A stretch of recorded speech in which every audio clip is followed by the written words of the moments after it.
Moscowitz here. My guest is Dr. Colin Ross.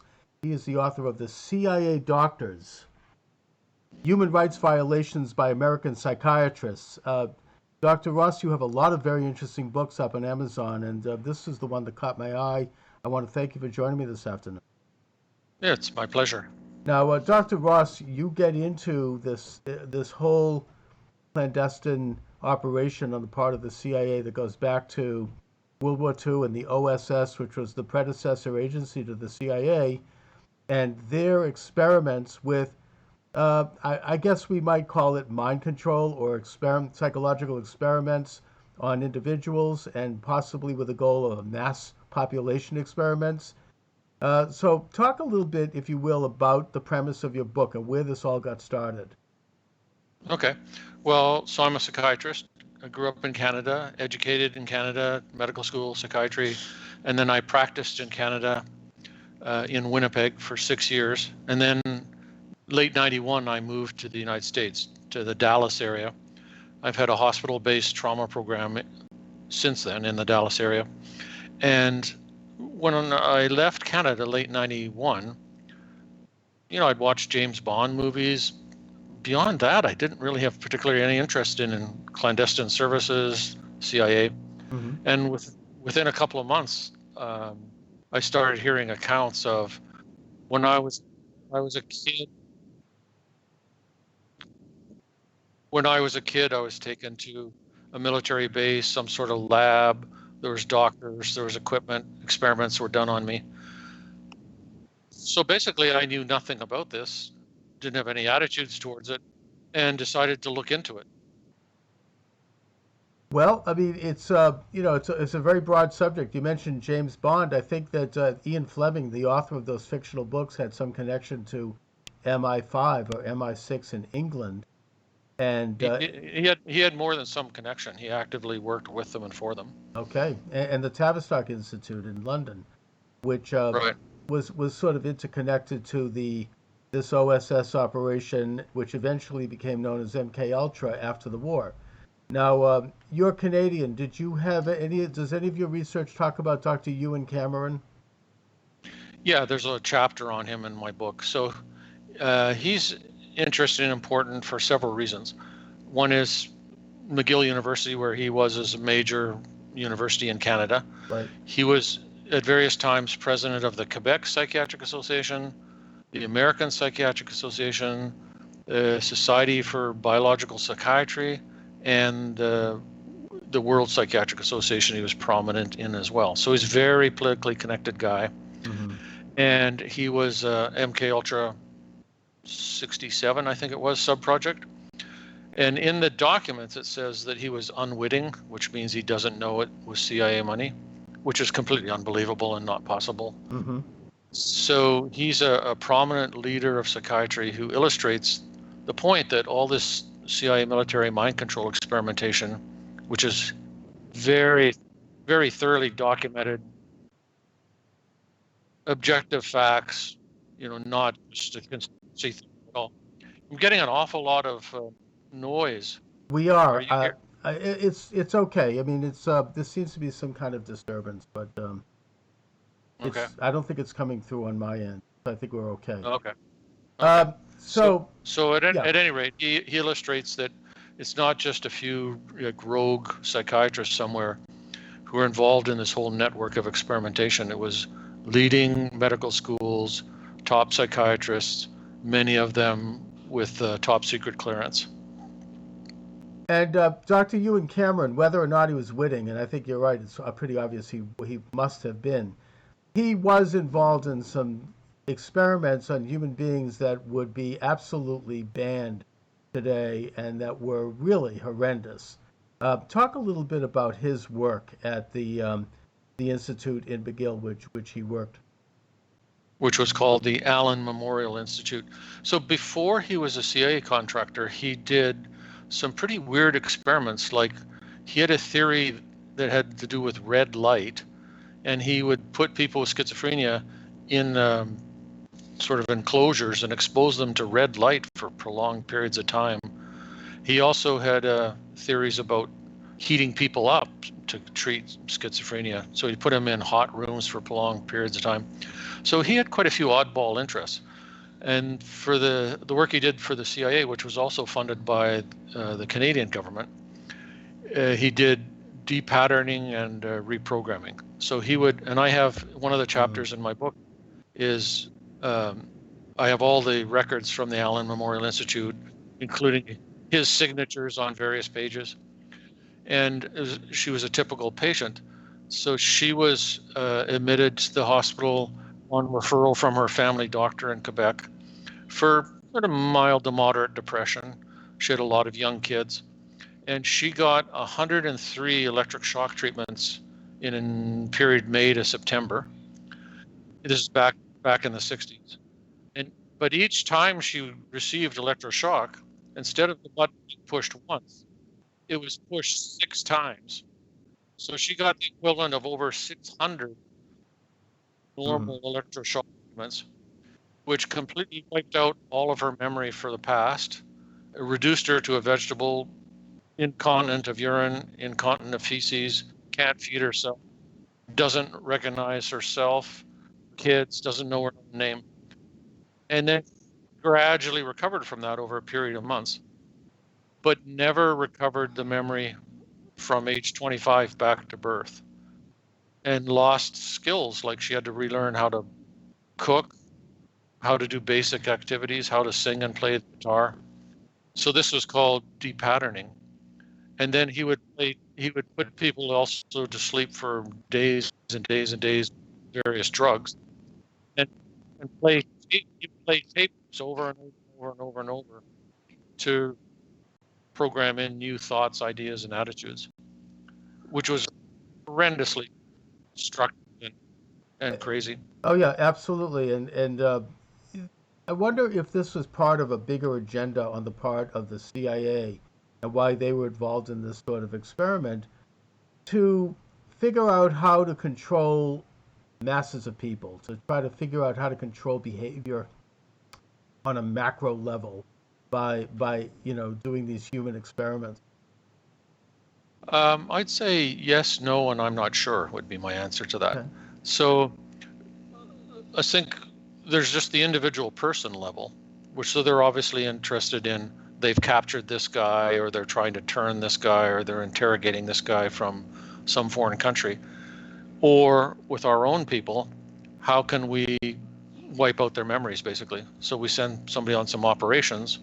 What if we want to wipe out their memories? Well, you and Cameron showed us how. And if we want to find out if some foreign person has been mind controlled, has got programming, well, then we need to have the expertise to figure out how to get in there and how to dismantle that. So it's defensive against individual people coming at us. It's offensive. So we have individual Manchurian candidate agents working for us. And if they're captured, they have amnesia for ever being on the mission. So they're very hard to interrogate. So it's basically controlling and influencing individual human beings. Then we get up to the population level. What we know from documents, for a fact, not disputable, is the military did experimentation with biological weapons, chemical weapons, and radiation experiments on unwitting civilians. And there's a long history, fully documented, of experimenting on unwitting civilians. Sure. So that's all facts for sure. We also know pretty much for a fact, it's a little bit not locked down, the CIA's involved in having assets in the media all over the place. So that's definitely controlled. Right, Operation Mockingbird. Yeah, I mean, right. that came out during the Church Committee hearings when we find out that the CIA was literally giving large sums of money, cash, to various media figures in order to spread whatever disinformation they wanted to be made public, and that was exposed in the late 1970s. I think that we assume that was dismantled. Who knows? Also, I don't assume it was yeah, dismantled. no, I don't either, but I don't want to say it wasn't because I have no idea. The Right.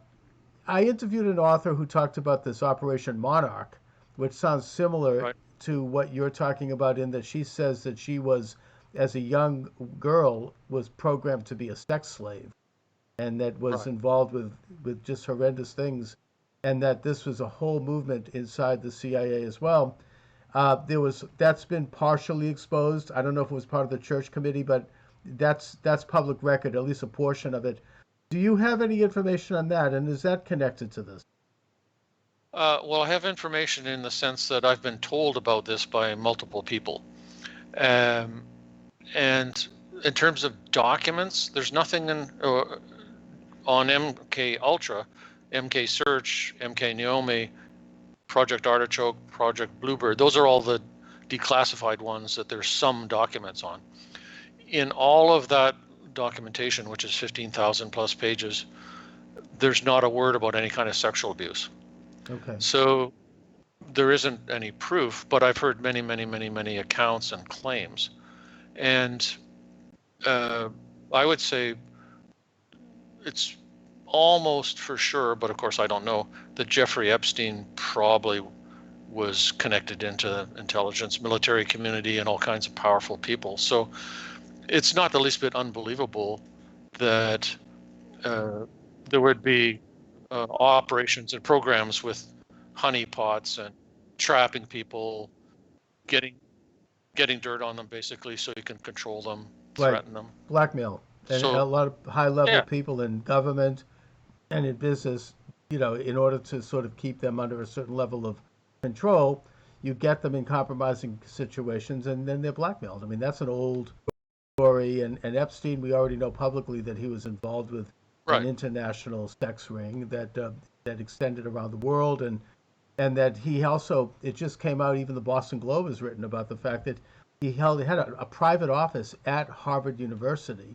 and that he had been seen at right. Harvard over 40 times after his conviction. So he's very connected to not only the establishment, and I think there's also not necessarily CIA connection, but I think it's been confirmed that there's some Mossad connection, and that he was deeply involved in the so-called transhumanism movement, which is a big deal over at the Media Lab at MIT, where I am here in Massachusetts, and that Right. they're involved in experiments on trying to create like a new kind of a human being that includes computer elements and computer components. It almost sounds like some kind of a Nazi, Ubermensch movement to Right. create Right. somebody that can live to be 200 years old and have health monitored and cosmic consciousness and be able to call upon computer information inside of them. And, the Kurzweil Institute is very involved in that as well. And Epstein was all over that thing, like you wouldn't believe. Well, so I for sure what's been declassified. So my book is all documents, documents, documents, documents. Um, so what's been declassified for sure is just the tip of the iceberg. Right. And for sure, like if we're talking about any kind of weapon system, psychological control system, what's actually being developed currently is like we won't even hear about it for 25 years, we in the general public. Mm. That's for sure. And we know from Abu Ghraib and Guantanamo Bay that there's enhanced interrogation going on. Enhanced interrogation is just the new word for mind control, brainwashing, thought reform, coercive persuasion. So there's been different terms for it over the years. And the problem with the term mind control is it just fires up the skeptics because they go, oh, you can't control somebody else's mind. Where's the evidence? But nobody goes, there's no enhanced interrogation. And enhanced interrogation, we know for a fact at Abu Ghraib and Guantanamo Bay, incorporates all the elements that were being studied in MK Ultra, MK Search, and so on. Right. And I think just on So the it's not surface. it's not conspiracy theory. It's just No. facts. And also just on a surface evaluation, of course that you can control people's minds by controlling what information they have access to and what they don't have access to. We form our opinions and we form our perceptions based upon what we know. And if you can control what we know, then you can control someone's perceptions, and thus you can, in a broad sense, control their minds, because that means that they may take certain actions or not take certain actions based upon what they know. The At the end of World War II, a lot of the Nazi psychiatrists and people that were involved in the sort of experiments that Josef Mengele was involved in at the death camps got off scot-free. I mean, I particularly mention Right. von Verscher, who was Mengele's mentor, who just went back to work after the war, never charged with anything, died peaceably in the 1970s. He had an obituary. He went literally back to work at his institute. And I think that that's true of a lot of them. I don't know. I mean, I only know about von Verscher's case, one other case, but I have a feeling that this is a story that needs to be told. And that makes me wonder whether or not they were part of this sort of CIA psychiatric establishment, and that they were working with them and exchanging information with them, and thus, their work might have been carried on by the CIA and other groups, and that they were, Right. remained involved. Well, we know several things for absolute public fact. One is that after the Second World War, so as you mentioned, the OSS was during the war. It was disbanded in 45. Then in 47, much of the same personnel formed the CIA in 1947. Right. And we know that the CIA recruited and used Reinhard Gehlen to run CIA operations against the Soviet Union. And Reinhard Gehlen was formerly high up guy in the Third Reich. That's a fact. And we know that there's an Operation Paperclip and related projects which were set up by the CIA to bring scientists, technical experts, physicians over to the United States, and they had to be routed around the State Department visa requirements because they were war criminals. Mhm. And that includes Werner von Braun, who was Right. head of the rocket The program. rocket program, whose image was And completely sanitized. He was put on the front yeah, page of Time magazine, and right, showed that with his nice family and everything else. And I think that after the war, there was competition, of course, between the United States and the Soviet Union in terms of grabbing up these scientists, and a lot of them made their way to right, Moscow, where they became part of the Soviet psyops operation. right. And so we know for a fact that a physician was brought over to the U.S., Alberta Strucold, who worked at one of the bases in San Antonio, uh, received all kinds of honors, was the father of aviation medicine in the United States. And it's a documented fact that people who reported to him were tried and convicted at Nuremberg. People he reported to were tried and convicted at Nuremberg. He got off totally scot-free, came to the United States, was sanitized, and received all kinds of honors. So these are facts. What's missing from the story is the psychiatrist. Okay. And we know that there were psychiatric experiments in the death camps for sure.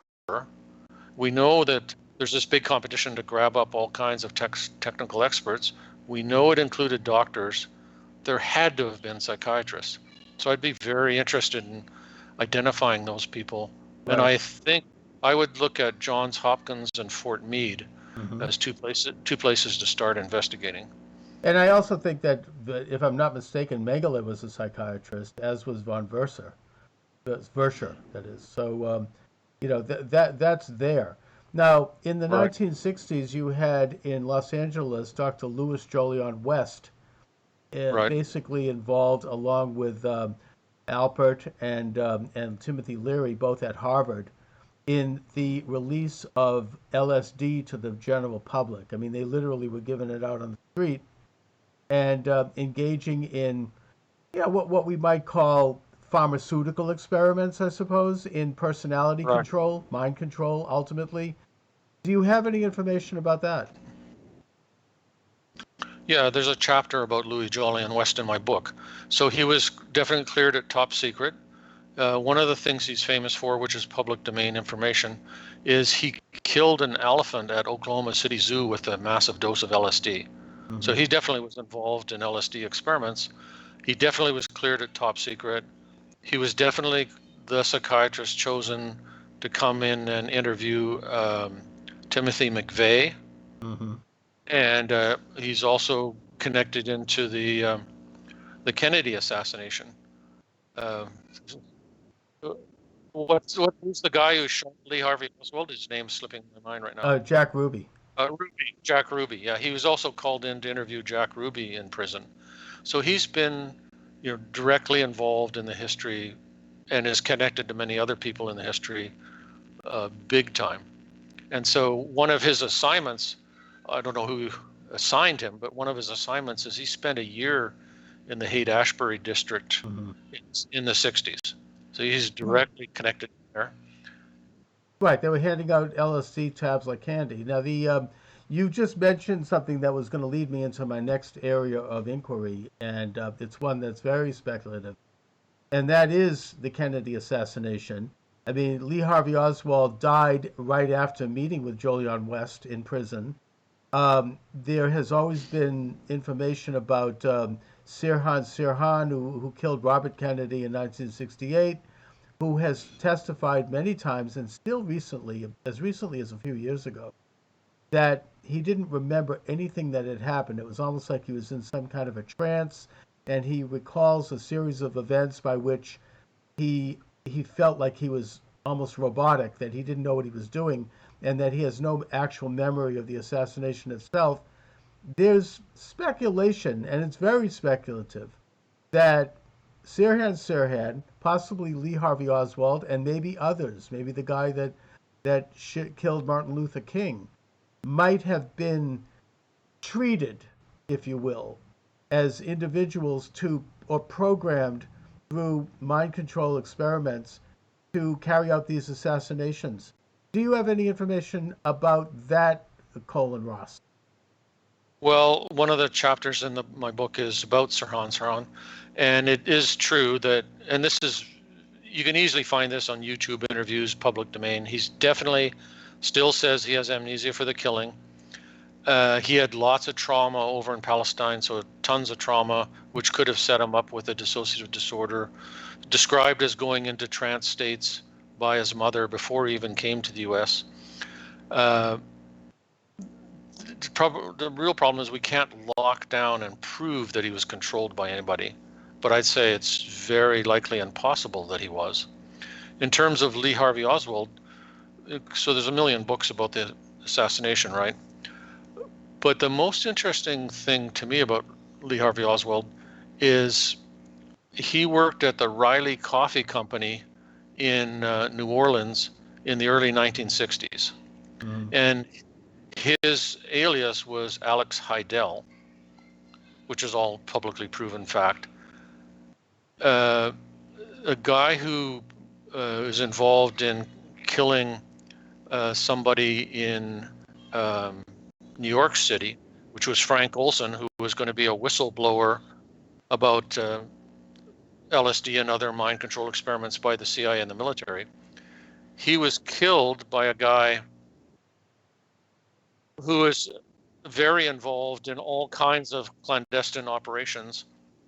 And that guy also worked at the Riley Coffee Company in the early 1960s and had a list of pseudonyms.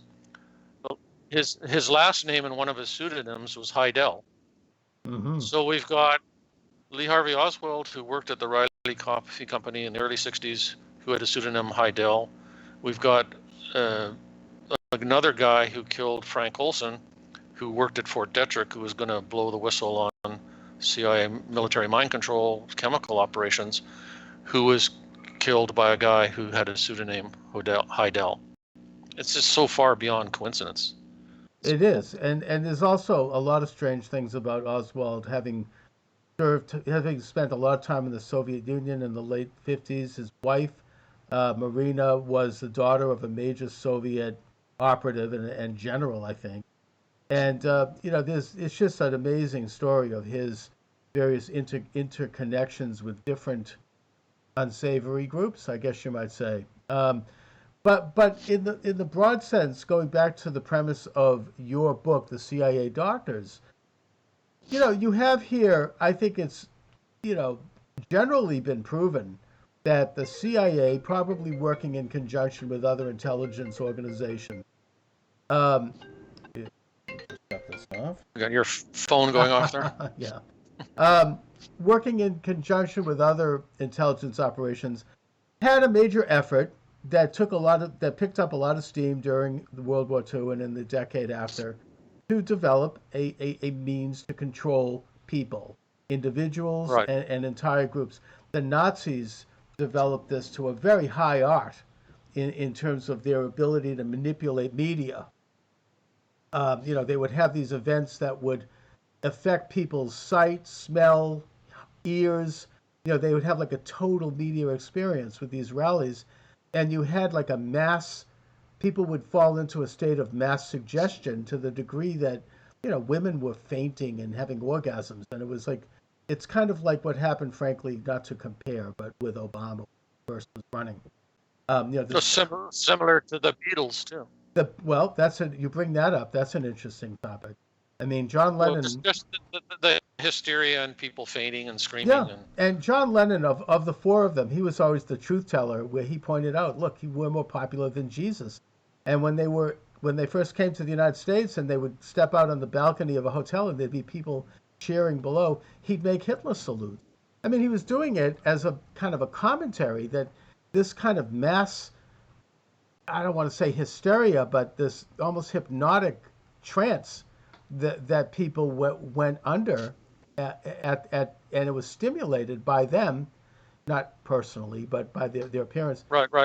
created a situation of mind control. And the Beatles, look, I love the Beatles and I love their music. This isn't about them, but they did introduce to the popular culture and they did glamorize drug use. I mean, I do think They that, did. yeah, I mean, they led the effort, and a lot of other people, of course, hopped on that bandwagon, including Jim Morrison, whose father was an admiral who was involved in the Gulf of Tonkin incident, and other Right. people as well. So, this was something that was mainstreamed and glamorized in the 1960s. It was also started, as you talk about, Colin, in your book, by the psychiatrist Jolyon West and others.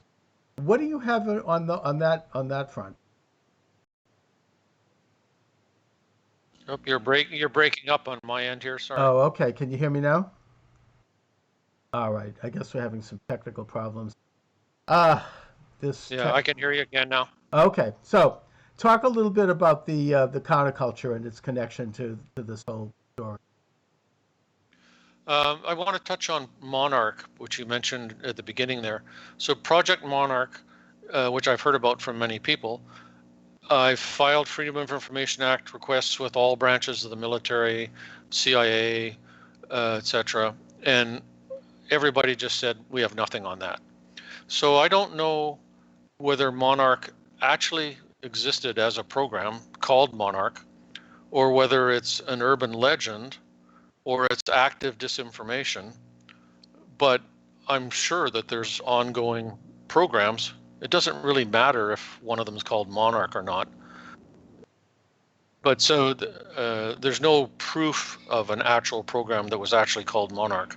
But there's bound to be some program that resembles it. That's my opinion. Well, sure. That's my view on that. They could change their name anytime they want. I mean, I think that it's actually quite reasonable and plausible to assume that there are programs that are continuing with the CIA.